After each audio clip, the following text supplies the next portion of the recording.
Un véritable miracle. Cette petite fille vient d'être extraite vivante des décombres après plus de 60 heures de recherche. Depuis tout ce temps, elle était ensevelie dans cet amas de débris et de boue. De quoi redonner espoir aux familles des centaines de personnes toujours disparues. Pour cela, la course contre la montre continue. Les secouristes les ont avertis, les chances de retrouver des survivants restent très minces. Je ne sais pas comment décrire la scène. La situation était risquée. La plupart des maisons ont été ensevelies. La salle des fêtes a disparu. Et puis il y avait aussi un bus sur les 3 qui était stationné, qui a été enseveli par le glissement de terrain.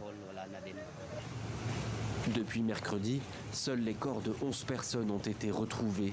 Les opérations de sauvetage sur le terrain sont particulièrement compliquées.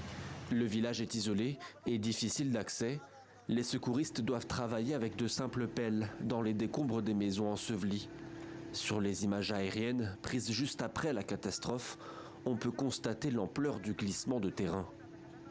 Une partie du village a été complètement engloutie par la coulée de boue.